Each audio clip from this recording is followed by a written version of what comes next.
الحمد لله رب العالمين والعاقبة للمتقين ولا عدوان إلا على الظالمين وأشهد أن لا إله إلا الله وحده لا شريك له ولي الصالحين وأشهد أن محمدا عبده ورسوله وصفيه من خلقه وخليله سيد الأولين والآخرين اللهم صل عليه وعلى آله وصحبه ومن اتبعهم بإحسان إلى يوم الدين أما بعد. Mes chers frères et sœurs, en ces quelques minutes, bi'idhnillahi tabarak wa ta'ala, le thème de notre khutbah sera l'amour de la prière. L'amour de la prière. On vit une époque où malheureusement, nombreux sont ceux et celles qui ne font toujours pas la prière. Et nous avons parmi nous des musulmans et des musulmanes qui prient, mais avec paresse. Qui prient parce que leurs parents sont derrière eux. Qui prient, mais de manière bâclée. C'est-à-dire qu'ils ne vont pas faire les prières à l'heure. C'est le soir, ils rentrent du travail ou de l'école, et allez, Dhuhr, Asr, Maghrib et Isha. Et si on en arrivait à ce stade de négligence envers nos prières, c'est parce qu'on n'aime pas réellement la prière. Et aujourd'hui, bi'idhnillahi tabarak wa ta'ala, on va essayer de s'encourager mutuellement à aimer la salat, à aimer la prière.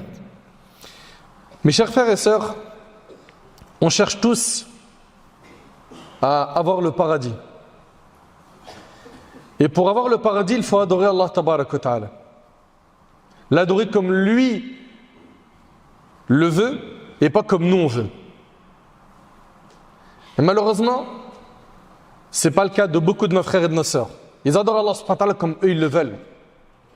La prière, je la fais quand je m'en rappelle. Puis je rattrape tout le soir. Puis je ne suis pas concentré, c'est pas grave. Puis il ne sait même pas s'il a les ablutions ou pas. Il ne sait pas s'il a les ablutions ou pas. Puis ma'alish.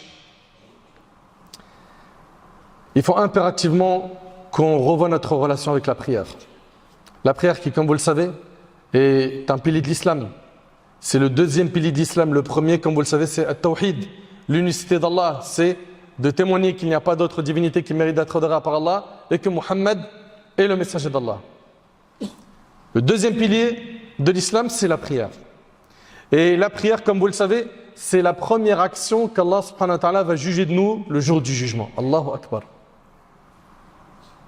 La première action qui sera jugée de nous le jour du jugement, c'est la prière. Cette prière qui est importante, on doit la rendre qualitative. On doit l'améliorer. Pour l'améliorer, il faut l'aimer.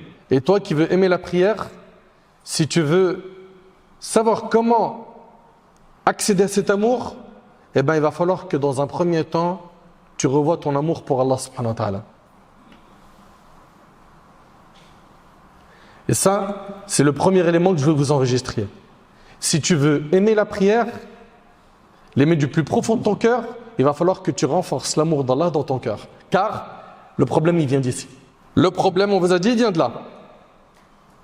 Il va falloir que tu aimes Allah du plus profond de ton cœur. Si on renforce l'amour, si on renforce l'amour d'Allah tabaraka wa ta'ala dans notre cœur, notre désir de nous présenter à lui en prière augmentera.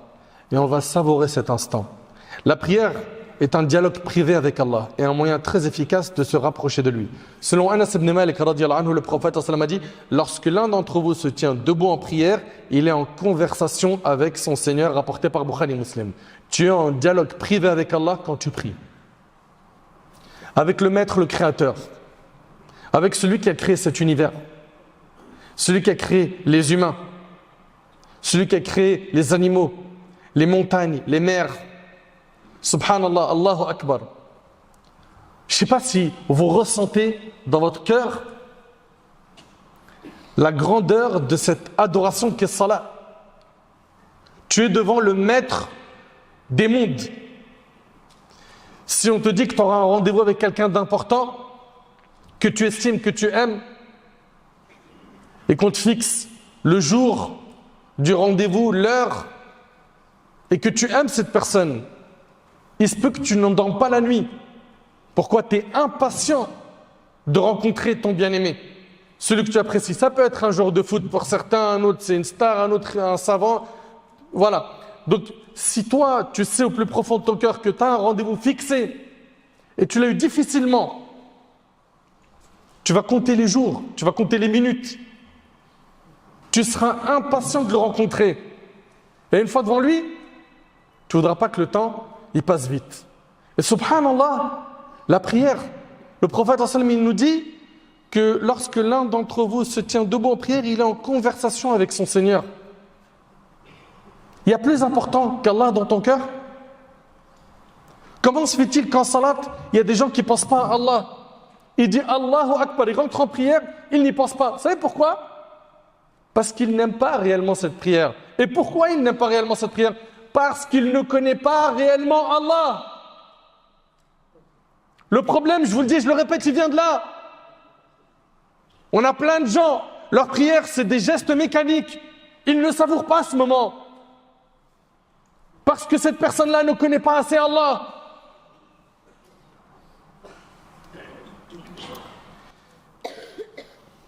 L'amour d'Allah est la base des œuvres du cœur. L'amour d'Allah est le moteur des adorations.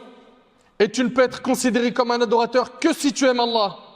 L'amour d'Allah est l'une des bases de la servitude.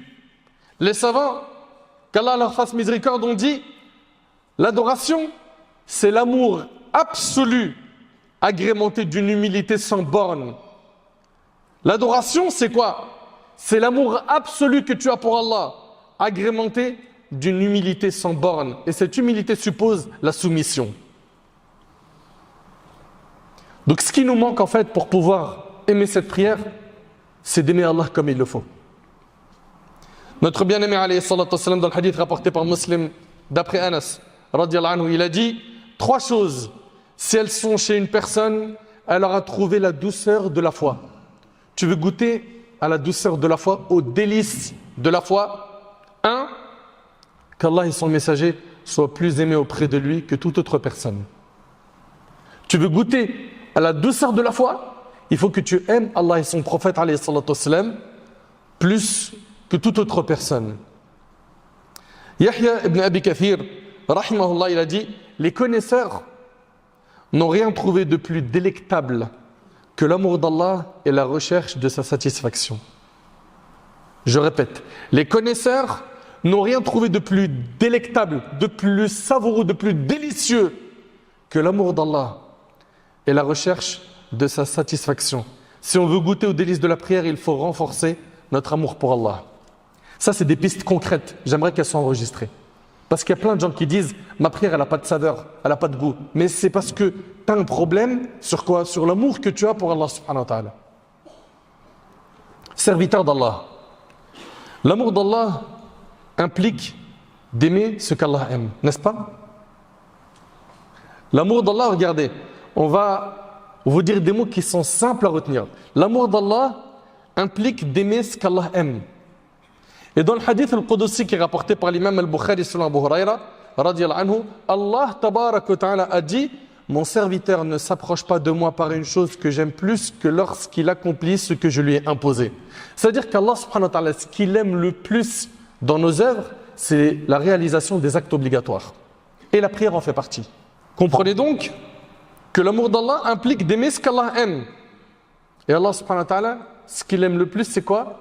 C'est la réalisation des actions obligatoires. Et l'amour d'Allah implique également de donner priorité à ce qu'Allah aime sur ce que nous aimons nous-mêmes. Je répète, et l'amour d'Allah implique également de donner priorité à ce qu'Allah aime sur ce que nous aimons nous-mêmes. Al-Hassan al-Basri, rahimahullah, il a dit « Tu n'aimeras Allah que lorsque tu aimeras lui obéir. » Tu n'aimeras Allah que lorsque tu aimeras lui obéir. Pour goûter aux délices de la prière, il faut commencer par aimer cette prière, s'y attacher. Quand toi, tu t'en contrefiches des horaires des prières et que tu les fais sortir de leur temps et que tu les accomplis sans concentration et tu ne te poses même pas la question est-ce que j'ai les ablutions ou pas, allez ma'anish, tu n'es pas en train de montrer à ton Seigneur que tu aimes la salat. Et la salat, c'est un acte obligatoire. Et Allah subhanahu wa ta'ala, ce qu'il aime par-dessus tout, c'est la réalisation des actions obligatoires. Si toi réellement tu aimes Allah, il va falloir que tu aimes ce qu'Allah aime.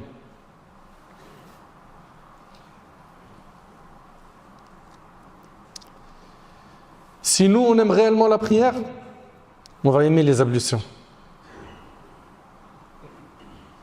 Si nous, on aime réellement la prière, on va se préparer, on va se conditionner pour faire cette prière. Si nous, on aime réellement la prière, au moment où tu entends l'adhan, tu es heureux. Si nous, on aime réellement la prière, on va tout faire pour quoi? Pour aller à la mosquée, pour l'accomplir dans la maison d'Allah. Car notre bien-aimé alayhi salatu wassalam a dit que les endroits les plus aimés d'Allah sont les mosquées. Sans compter que la prière en groupe, elle est multipliée. Si on aime réellement la prière, on va entrer dans cette prière avec énormément de joie et d'amour. Et donc toutes ces actions que j'ai citées seront faites avec amour. Je le répète, ce qui va renforcer notre amour pour la salat, c'est notre amour pour Allah subhanahu wa ta'ala. Il faut apprendre à aimer Allah subhanahu wa ta'ala comme il le faut. Également, et ça c'est la deuxième solution, si tu veux aimer la prière comme il le faut, il faut que tu apprennes à connaître les mérites de la prière, les bénéfices de la prière ici-bas et dans l'au-delà. Plus tu vas apprendre à connaître ce que te rapportera cette prière dans cette vie et dans l'au-delà, plus tu vas l'aimer. Ces bénéfices sont trop nombreux, trop nombreux. Parmi les choses donc qui vont te faire aimer la salat, c'est de garder en tête que la salat elle est aimée par Allah. Elle est aimée aussi par son bien-aimé Muhammad alayhi salatu wassalam qui a dit « La réjouissance de mes yeux se trouve dans la prière ». Il a dit « Wa ju'ilat qurratu 'ayni fi s-salat ».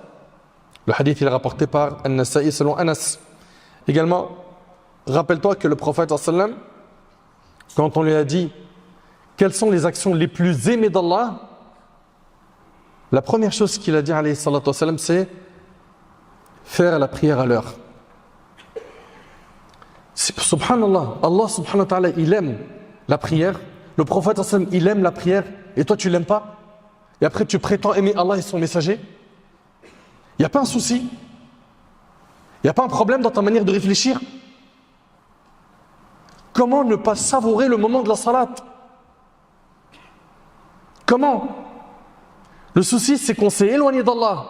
On a fait tellement de péchés qu'il y a des couches épaisses de noirceur qui nous empêchent de savourer la salat, de savourer les adorations. Parmi les choses qui nous font aimer la prière, c'est de savoir qu'elle pardonne les péchés. Jabir radiyallahu anhu relate que le prophète sallallahu alayhi wa sallam a dit « Les 5 prières sont à l'image d'une rivière abondante, coulant devant la porte de l'un d'entre vous, et dans laquelle il se lave 5 fois par jour. » Donc l'image des 5 prières, elle est celle d'une rivière abondante qui coule devant la porte de l'un d'entre nous. Et dans laquelle, dit le prophète sallallahu alayhi wa sallam, il se lave 5 fois par jour. Abu Hurayra relate que le prophète sallallahu alayhi wa sallam a dit, voyez-vous, si à la porte de l'un d'entre vous coulait une rivière où il se baignait 5 fois par jour, resterait-il quelque chose de ses souillures? Les compagnons répondirent, il ne resterait rien de ses souillures, il serait propre. On est bien d'accord que si quelqu'un se lave 5 fois par jour, il ne lui reste plus aucune souillure. Le prophète sallallahu alayhi wa sallam a dit, ceci est semblable aux 5 prières. Par leur intermédiaire, Allah efface les péchés. Et c'est rapporté par Muslim. Subhanallah. Tu pries subh, les péchés faits entre subh et dhuhr, ils sont effacés par l'accomplissement de la prière de dhuhr. Tu pries l'asr, les péchés faits entre dhuhr et asr, ils sont effacés par l'accomplissement de la prière du asr et ainsi de suite. Bien évidemment, il ne s'agit pas des grands péchés, mais c'est déjà énorme. Énorme de perdre autant de petits péchés.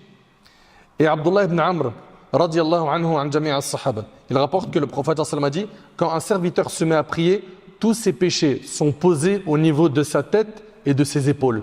À chaque fois qu'il se baisse pour se prosterner, il y a des péchés qui tombent et dont il se défait. Et c'est rapporté par le Bayhaqi. Vous entendez? Le prophète sallallahu alayhi wa sallam, il dit, quand un serviteur se met à prier, tous ses péchés sont posés au niveau de sa tête et de ses épaules. À chaque fois qu'il se baisse pour se prosterner, il y a des péchés qui tombent et dont il se défait. Donc la prière, c'est une source de purification. Allah te pardonne des péchés par le biais de cette prière. Tu te rapproches d'Allah par la prière. Tu fais une action qui est aimée par Allah, qui est aimée par le prophète sallallahu alayhi wa sallam. Et n'oubliez surtout pas, c'est un pilier de l'islam, c'est une obligation. C'est la première adoration sur laquelle on sera jugé le jour du jugement. Et quand je pense à ce grand nombre de musulmans et de musulmanes qui jusqu'à maintenant ne font toujours pas la salat, qu'Allah les guide. Parmi les choses qui nous font également aimer la prière, il y a le fait de savoir qu'elle est une lumière. Comme a dit le prophète dans un hadith rapporté par Muslim, il a dit « As-salatu nur » la prière est une lumière. La prière éloigne des turpitudes et du blâmable et guide vers le bien. Elle représente une lumière symbolique qui éclaire le chemin de la guidance et de la vérité. La prière est donc une lumière dans notre vie. Parmi les choses qui font aimer la salat, c'est de savoir que la prière sera un argument pour toi le jour du jugement. Et cela peut être une cause de ton entrée au paradis. Également, parmi les choses qui font aimer la prière, il y a le fait de garder en tête que la prière est un moyen efficace pour patienter face aux épreuves et trouver de la force pour tenir face à une épreuve. Allah Ta'ala a dit « Wasta'inu bis-sabri was-salat » et cherchez renfort dans la patience et la prière. Cherche renfort dans la patience et la prière. Et selon Hudayfa radiyallahu anhu, le hadith il est rapporté par Abu Daoud et l'imam Ahmed, lorsque le prophète sallallahu alayhi wa sallam était affligé par une chose, il accomplissait la prière. Dès qu'il était touché par une épreuve, il faisait la salat. Nous, dès qu'on a des difficultés, des épreuves, qu'est-ce qu'on fait? On cherche le numéro de téléphone de la personne la plus efficace pour nous sortir de notre épreuve. Pourquoi est-ce qu'on n'a pas le réflexe de faire salat comme le prophète sallallahu alayhi wa sallam? Tu as une difficulté, tu as une épreuve, prie, lève-toi, va faire tes ablutions, fais 2 rak'at. Accomplis 2 unités de prière, demande l'aide d'Allah. Lorsque le prophète sallallahu alayhi wa sallam était affligé par une chose, il accomplissait la prière. Allah tabaraka wa ta'ala dit « وَلَقَدْ نَعْلَمُ أَنَّكَ يَضِيقُ صَدْرُكَ بِمَا يَقُولُونَ فَسَبِّحْ بِحَمْدِ رَبِّكَ وَكُن مِّنَ السَّاجِدِينَ » Regardez, subhanallah. Allah subhanahu wa ta'ala, il dit au prophète sallallahu alayhi wa sallam, le meilleur des hommes, nous savons que ta poitrine se serre à cause de ce qu'ils disent. Parce que le prophète sallallahu alayhi wa sallam, on s'est moqué de lui, on l'a insulté, il a été calomnié, il a été critiqué. Allah subhanahu wa ta'ala dit, nous savons que ta poitrine se serre à cause de ce qu'ils disent.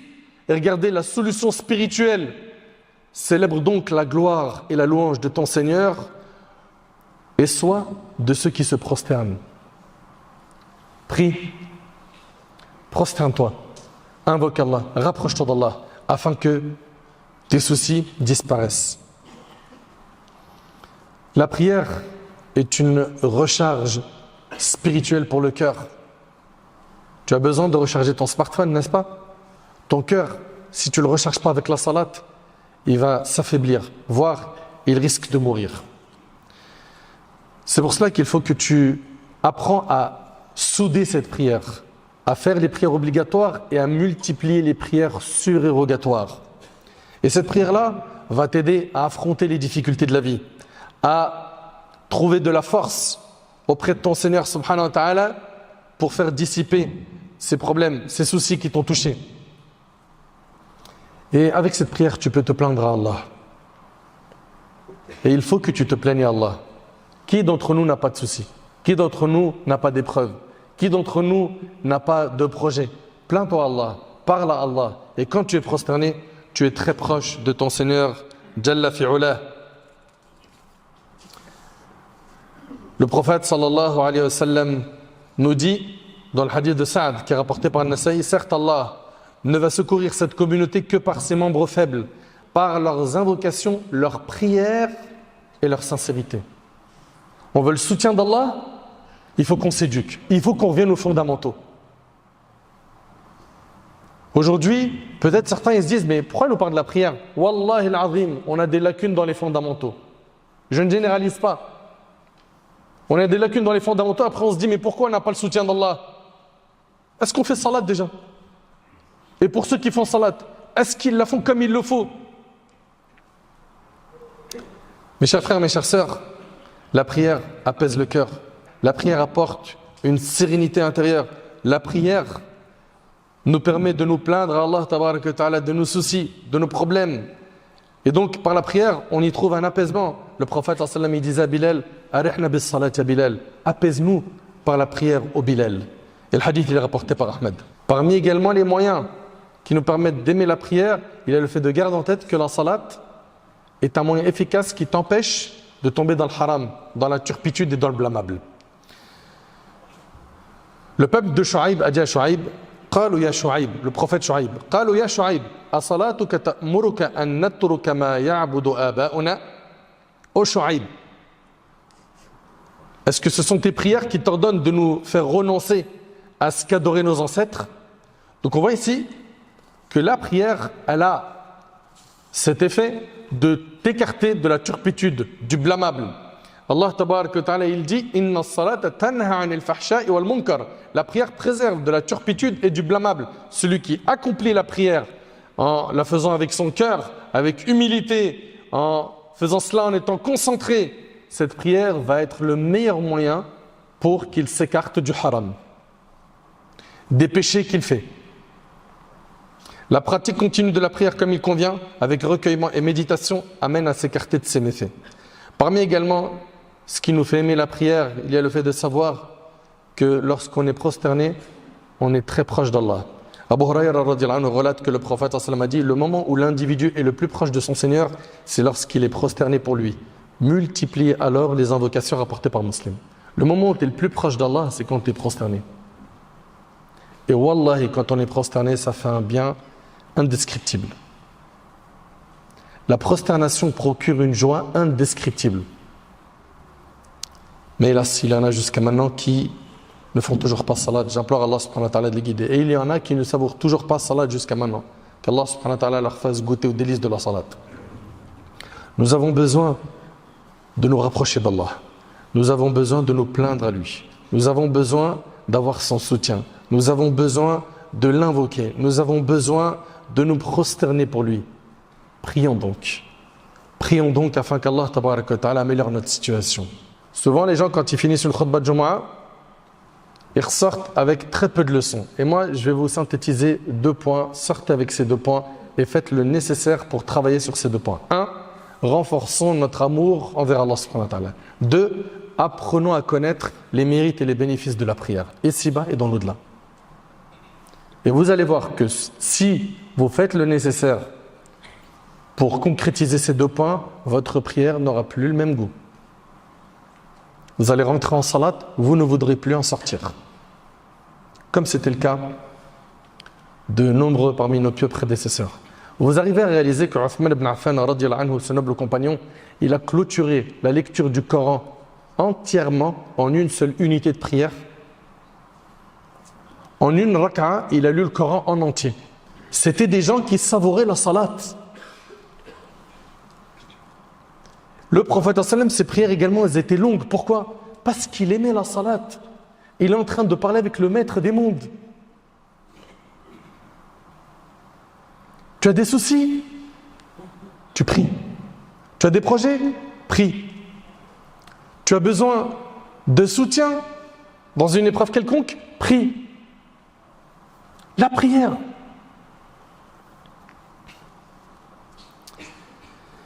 Donc, apprenons à connaître les mérites de la salat.